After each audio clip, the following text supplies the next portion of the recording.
I thought I knew what love looked like. At 73, you tend to get comfortable with your own definitions. You think you've seen every side of the person sleeping next to you. You've seen them young and vibrant. You've seen them tired and grey, and you've seen them in the hospital gown after a surgery that scared you both to death. After 48 years of marriage, I believed I had read every chapter of Margaret's soul. I was a man who prided himself on being a good husband. I provided, I protected, I was there. But 3 months ago, I found a small blue velvet box tucked inside an old heating vent in the basement. And in that moment, the last 5 decades of my life turned into a lie. Not the kind of lie that breaks a heart with betrayal, but the kind that breaks a man with the weight of what he missed. If you're sitting there thinking your marriage is solid because you don't fight, or because you have a routine that works, I need you to listen, because I realized too late that silence isn't always peace. Sometimes silence is a person slowly disappearing right in front of your eyes. We met in the summer of 1972. I was a young civil engineer, obsessed with structures, foundations, and things that could be measured. Margaret she was like a melody I couldn't quite catch. She was a music teacher back then, full of life and a strange sort of nervous energy that I found charming. We did everything right. We bought the house with the wraparound porch. We had 3 children who grew up to be successful, busy people. I worked long hours, sometimes 12 or 14 a day, making sure the foundation of our life was unshakable. When I came home, dinner was always warm. The house was always quiet. Margaret was always there, a steady, gentle presence in the background of my loud, busy world. I used to tell people that Margaret was the anchor of our family. I said it as a compliment. I didn't realize that an anchor is something that spends its entire life under the surface, cold and alone, just so the ship can stay still. As the years blurred into decades, we developed a rhythm. It was a comfortable dance. I'd read the paper. She'd knit. I'd talk about the bridge project I was managing. She'd nod and pour more coffee. I never noticed that she stopped playing the piano. I noticed the house was quieter, but I just assumed she'd lost interest as she got older. I never asked. I never noticed that the bright, vibrant colors she used to wear slowly faded into a wardrobe of beiges and grays. I just thought she was maturing. We were the couple everyone envied. The Rock, our friends called us. But looking back, there were signs. Little cracks in the foundation I was so proud of. Like the way she would sometimes stand at the kitchen window for 20 minutes, staring at the bird feeder, not moving a muscle, or the way she started carrying a small notebook everywhere, but would snap it shut the second I walked into the room. I'd joke, "Writing your memoirs, Maggie?" She'd just give me that small, tired smile, the one I now realize was a mask, and say, "Just grocery lists, Arthur." And then came the retirement. We were supposed to travel. I had the brochures for the Mediterranean cruise, the Alaskan Railway, the hiking trips in Scotland. I had planned our golden years down to the very last detail, but Margaret seemed heavy. That's the only way to describe it. Like she was carrying something invisible that was pinning her to the floor. She started complaining of a dull ache in her chest. Not a heart attack, the doctors said. Just stress. Just age. She needs rest, they told me. So I let her rest. I did the grocery shopping. I cleaned the house. I felt like a hero, honestly. I thought I was being the ultimate caregiver. I didn't realize I was just guarding the cage I'd helped build. The turning point happened on a Tuesday. It's always a Tuesday, isn't it? The most mundane day of the week. Margaret had gone to stay with her sister for a few days to clear her head. I was home alone, decided to finally fix that rattling noise in the basement heating vent. I pulled the metal grate away, expecting to find a loose screw or a trapped toy from when the grandkids visited. Instead, I saw the corner of a blue velvet box. It was wedged deep, wrapped in an old silk scarf. My first thought was that it was a gift she'd hidden and forgotten. My second thought, the one that made my blood run cold, was that it was something she didn't want me to find. I sat on the cold concrete floor and opened it. Inside wasn't jewelry. It was a collection of cassette tapes, old, yellowed tapes from the late 70s and 80s, and a stack of letters, never mailed, all addressed to a name I didn't recognize, a name that made my heart hammer against my ribs like a trapped bird. To the woman I could have been. That's what the first letter said. I felt like an intruder in my own home. I felt like I was reaching through time and grabbing a ghost by the throat. I went upstairs, found an old tape player in the attic, and sat in the dark of our living room. I pressed play. The voice that came through the speakers wasn't the Margaret I knew. It was her voice, yes, but it was electric. It was the voice of the woman from 1972, but deepened with a sorrow so profound it made the air in the room feel thick. On the tapes, she wasn't talking to me. She was talking to herself. She was playing the piano, pieces I'd never heard, compositions that were haunting, complex and beautiful. And then she would stop. She would sigh, and she would talk. Arthur came home early today, her voice said on a tape from 1984. I had to hide the music. He doesn't like the noise when he's tired. He says he loves my quiet nature.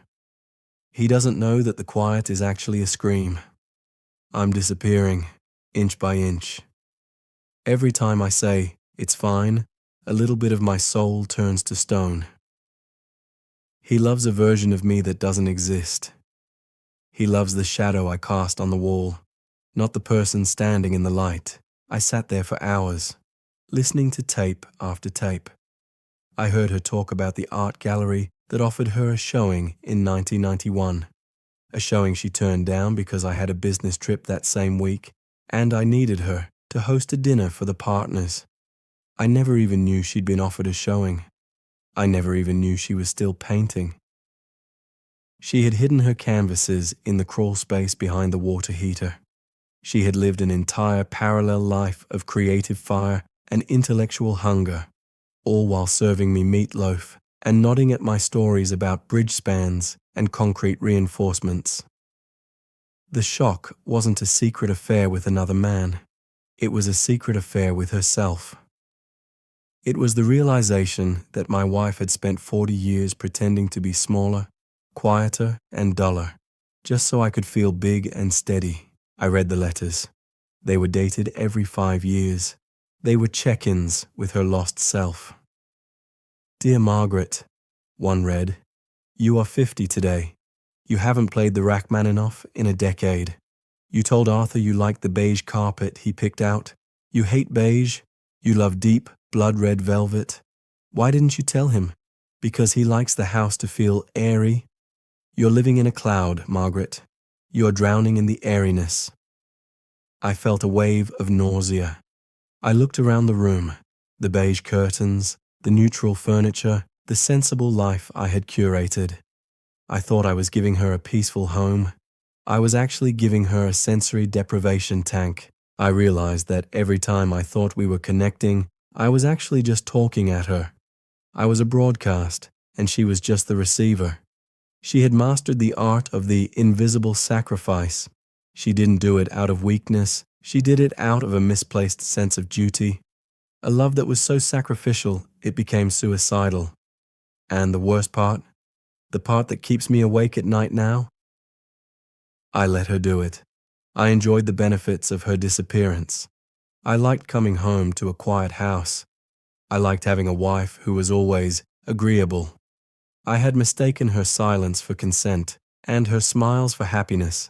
I had been a good husband to a ghost I created. When Margaret came home 2 days later, I didn't greet her at the door with the usual, "How was the drive?"